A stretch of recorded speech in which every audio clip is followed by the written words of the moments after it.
வணக்கம்.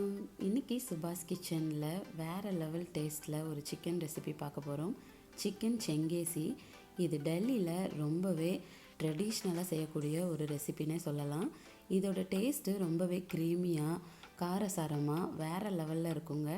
இது நல்ல சூடான ரைஸ், சப்பாத்தி, ரோட்டி இந்த மாதிரி நம்ம எது கூட வேணாலும் இதை வச்சு சாப்பிடும்போது டேஸ்ட் அல்டிமேட்டாக இருக்குங்க. கண்டிப்பாக ட்ரை பண்ணி பாருங்கள். வாங்க இப்போ நம்ம இந்த சிக்கன் செங்கேசி எப்படி செய்யலான்னு பார்க்கலாம். இந்த ரெசிபிக்கு நான் சிக்கனை வித் போனோட நல்ல பெரிய பெரிய பீசஸாக நம்ம எடுத்துக்கலாம். இதில் நம்ம சால்ட்டு கொஞ்சமாக தேவைக்கு தகுந்த மாதிரி காரத்துக்கு வத்தல் தூள், இஞ்சி பூண்டு பேஸ்ட்டு, கொஞ்சமாக ஒரு அரை லெமன் அதை நல்லா புழிஞ்சி சேர்த்துக்கலாம். ஒரு கப் அளவுக்கு தயிர், இது எல்லாத்தையுமே சேர்த்துட்டு நல்லா மிக்ஸ் பண்ணி விட்டுக்கணும்.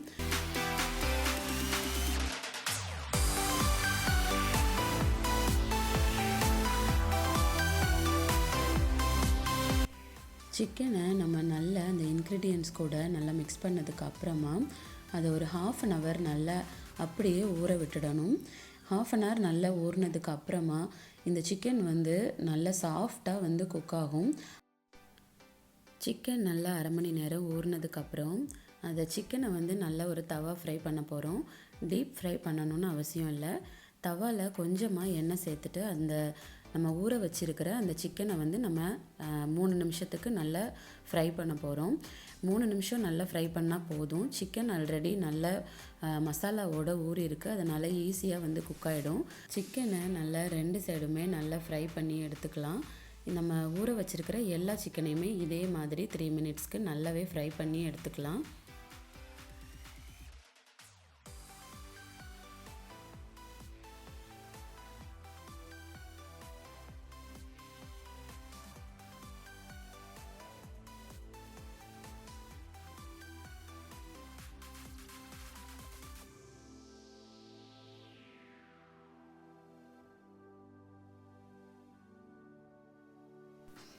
நம்ம சேர்த்துருக்கிற எல்லா சிக்கனையுமே லைட்டாக ப்ரௌன் கலர் வர அளவுக்கு நல்லா ஃப்ரை பண்ணி எடுத்துக்கலாம். அதே நேரத்தில் நம்ம இந்த கிரேவிக்கு தேவையான ஆனியன் பேஸ்ட் ரெடி பண்ணிடலாம். பேன் நல்லா ஹீட் ஆனதுக்கப்புறமா அதில் கொஞ்சமாக எண்ணெய் சேர்த்துக்கலாம். நான் இன்றைக்கி கோகனட் ஆயில் சேர்த்துருக்கேன். அதில் 2 பெரிய சைஸ் ஆனியன் சேர்த்துக்கலாம். நல்ல நீல வாக்கில் கட் பண்ணிவிட்டு நம்ம சேர்த்துக்கலாம். இதை நம்ம அரைக்க தான் போகிறோம். நல்ல வெங்காயத்தை வதக்கிட்டு அது கூடவே தேவையான அளவு முந்திரியும் சேர்த்துக்க போகிறோம். இந்த முந்திரி அப்புறம் இந்த ஆனியன் இந்த 2யுமே சேர்த்து நல்லா வதக்கிட்டு இதை நல்ல பேஸ்ட்டாக அரைச்சி எடுத்துக்க போகிறோம். இந்த ஆனியன் பேஸ்ட்டு இந்த கிரேவிக்கு ஒரு சூப்பரான ஒரு க்ரீமியான டெக்ஸ்சர் கொடுக்கும்.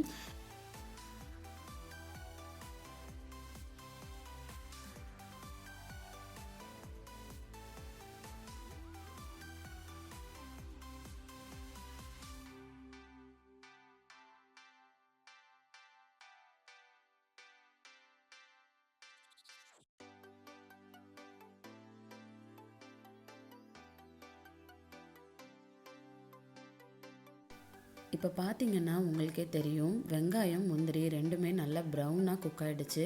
இதை நல்லா ஃப்ரை பண்ணினதுக்கு அப்புறமா இதை நல்லா ஆற வச்சுட்டு அதை நல்லா பேஸ்ட் மாதிரி அரைக்க போகிறோம். இந்த ஆனியன் பேஸ்ட் அரைக்கிறதுக்கு தண்ணி எதுவும் ஆட் பண்ண வேண்டாம். அதை அப்படியே நம்ம அரைச்சி எடுத்துக்கலாம். இப்போ நம்ம பார்த்திங்கன்னா நம்ம சிக்கனை நல்லா ஃப்ரை பண்ணியாச்சு, அதை ஆறவும் வச்சாச்சு. இப்போ உங்களுக்கு பார்த்தாலே தெரியும், நம்ம சேர்த்துருந்த அந்த எண்ணெய் கூட அந்த சிக்கனோட ஃபேட் எல்லாமே சேர்ந்து நமக்கு அப்படியே எண்ணெய் மாதிரி நமக்கு கிடைக்கும். இந்த எண்ணெயை வேஸ்ட் பண்ணாமல் நம்ம கிரேவிக்காக யூஸ் பண்ண போகிறோம். எக்ஸ்ட்ரா நீங்கள் ஆயில் எதுவுமே ஆட் பண்ண தேவையில்லை. இந்த ஆயிலே போட்டுட்டு நம்ம அதிலேயே கிரேவி செய்ய ஆரம்பிச்சிடலாம். இப்போ பேன் நல்லா ஹீட் ஆகிடுச்சு. இதில் நம்ம ஹோல் கரம் மசாலா, அதாவது பட்டை, கிராம்பு, ஏலக்காய் இந்த மாதிரி நம்ம எல்லாத்தையுமே சேர்த்துட்டு அது நல்லா ஃப்ரை ஆனதுக்கு அப்புறமா நம்ம 3 பெரிய சைஸ் அளவுக்கு தக்காளி எடுத்து அதை நல்லா அரைச்சி வச்சுருக்கோம். இந்த தக்காளியோட பேஸ்ட்டை வந்து நம்ம இப்போது இந்த ஆயில்லையே டைரெக்டாக சேர்த்துடலாம். இப்படி நம்ம சேர்க்கறதுனால அந்த தக்காளியோட பச்சை வாசனை போயிட்டு நல்ல நமக்கு ஒரு கிரேவி வந்து சூப்பராக கிடைக்குங்க. தக்காளி வந்து சேர்த்ததுக்கு அப்புறமா இதை நல்லா மிக்ஸ் பண்ணி விட்டுக்கோங்க அந்த ஆயிலில். அதோட நம்ம ஜிஞ்சர் கார்லிக் பேஸ்ட் வந்து இதிலே சேர்த்துடலாம். நம்ம ஏற்கனவே ஃப்ரை பண்ணுறதுக்கு கொஞ்சம் இஞ்சி பூண்டு பேஸ்ட்டு வந்து சேர்த்துக்கிட்டோம். அதனால் கொஞ்சமாக ஒரு அரை டீஸ்பூன் அளவுக்கு ஜிஞ்சர் கார்லிக் பேஸ்ட் வந்து இதில் சேர்த்தா போதும். நம்ம அரைச்சி சேர்த்துருக்கிற அந்த தக்காளி, அது கூடவே அந்த இஞ்சி பூண்டு, இது ரெண்டோட பச்சை வாசனை வந்து அப்படியே நல்லா அந்த எண்ணெயிலேயே ஃப்ரை பண்ணும்போது போயிடும். ஒரு 2 நிமிஷத்துக்கு நல்லா வதக்குனதுக்கு அப்புறமா நம்ம நல்லா அரைச்சி வச்சுருந்த அந்த வெங்காயம் முந்திரி பேஸ்ட்டை நம்ம இது கூட சேர்த்துடலாம்.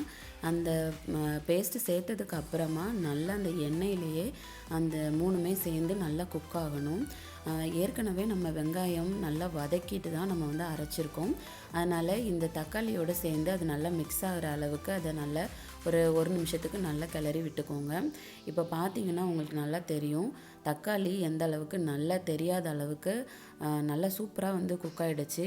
எண்ணெய் நல்லா கொஞ்சம் பிரிஞ்சு வர ஸ்டேஜில் நம்ம வந்து இந்த கிரேவிக்கு தேவையான அளவு மசாலா எல்லாத்தையும் ஆட் பண்ணிடலாம்.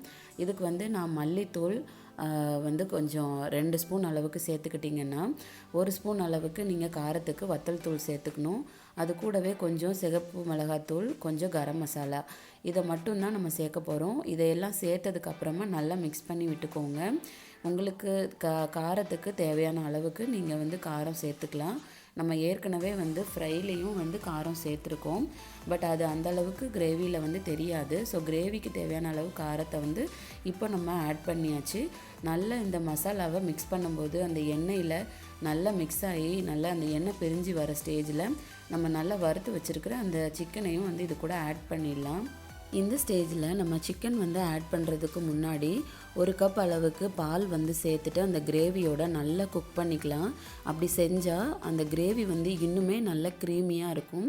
பட் நான் வந்து இன்றைக்கி மில்க் ஆட் பண்ணலை, டைரெக்டாக சிக்கன் ஆட் பண்ணிவிட்டு அது கூட ஒரு 250 ml அந்த அளவுக்கு நம்ம வாட்டர் சேர்த்துட்டு இதை நல்லா வந்து குக் பண்ணிக்க போகிறோம். இதில் நம்ம மில்க் வந்து ஆப்ஷனல் தான். மில்க் வேணாம் அப்படின்னு நினைக்கிறவங்க வந்து நம்ம மில்க் சேர்க்காம கூட செய்யலாம் கிரேவி. இந்த கிரேவி வந்து இன்னுமே நல்லா டெக்ஸ்சர் வந்து சூப்பராக க்ரீமியாக தான் இருக்கும். இந்த ஸ்டேஜில் நம்ம இந்த கிரேவிக்கு தேவையான அளவு உப்பு மட்டும் சேர்த்துக்கலாம். நல்லா மிக்ஸ் பண்ணி விட்டுக்கோங்க. யூஸ்வலாக செங்கேசி ரெசிபி வந்து மில்க், அதுக்கப்புறம் நல்ல ஃப்ரெஷ் க்ரீம் இதெல்லாம் ஆட் பண்ணி ரொம்ப ரிச்சாக நல்ல க்ரீமியாக செய்யக்கூடிய ஒரு ரெசிபி. ஸோ நம்ம இதில் மில்க் ஆட் பண்ணலை அப்படின்னா நம்ம ஃப்ரெஷ் க்ரீம் நிறைய சேர்த்துக்கலாம். இப்போ நீங்கள் பார்த்தீங்கன்னா ஒரு 5 மினிட்ஸ் நல்லா மூடி போட்டு நல்லா வேக வச்சிங்கன்னா இந்த கிரேவி வந்து அப்படியே நல்லா நம்ம சேர்த்துருக்கிற எண்ணெய்லாம் பிரிஞ்சு நல்லா சூப்பராக வந்து இந்த சிக்கனோட நல்லா குக் ஆகிடும். உங்களுக்கு பார்த்தாலே தெரியும் எந்த அளவுக்கு க்ரீமியாக நமக்கு அந்த கிரேவி வந்து இருக்குதுன்னு. இப்போ இன்னும் ஒரு 2 மினிட்ஸ் நல்லா குக் பண்ணிட்டீங்கன்னா அந்த சிக்கனோட அந்த மசாலா எல்லாமே ஆட் ஆகி சூப்பராக வந்து டேஸ்ட்டு வந்து செட் ஆகிடும். இப்போ நம்ம இது கூட ஃப்ரெஷ் க்ரீம் வந்து சேர்த்துக்கலாம். அது கூடவே கொஞ்சம் சாட் மசாலா வந்து நம்ம தேவைன்னா போட்டுக்கலாம். கசூரி மேத்தி வந்து நான் சேர்த்துருக்கேன். இந்த கசூரி மேத்தி போடுறதுனால இந்த சிக்கனோட ஃப்ளேவர் இன்னுமே சூப்பராக இருக்கும். நீங்கள் இதை சேர்த்துக்கல அப்படின்னா நீங்கள் வந்து கொத்தமல்லி தழை கூட நீங்கள் சேர்த்துக்கலாம். ரொம்பவே நல்லாயிருக்கும் ஃப்ளேவர் வந்து. இப்போ நமக்கு ரொம்ப சூப்பரான டேஸ்டான சிக்கன் செங்கேசி சூப்பராக ரெடி ஆகிடுச்சு. எவ்ரி வீக்கெண்ட் நம்ம வந்து சிக்கன் ரெசிபியோ இல்லை நான்வெஜ் வந்து ரொம்ப டிஃப்ரெண்ட்டாக நம்ம செஞ்சு பார்க்கணுன்னு நினைப்போம். இந்த சிக்கன் செங்கேசி ரெசிபி வந்து நீங்கள் செஞ்சு பாருங்கள். இதோட ஃப்ளேவர், அதோட டேஸ்ட்டு ரொம்பவே அல்டிமேட்டாக இருக்கும். இது வந்து சப்பாத்தி, நான், அப்படி இல்லைன்னா நல்ல சூடான சாதம் எல்லாத்துக்குமே இது வந்து டேஸ்ட்டு ரொம்ப சூப்பராக இருக்கும். கண்டிப்பாக இதே மாதிரி ட்ரை பண்ணி பாருங்கள். இந்த சிக்கன் செங்கேசி ரெசிபி முழுக்க வந்து ரொம்ப சிம்பிளான மெத்தடில் நம்ம வந்து செஞ்சிடலாம்.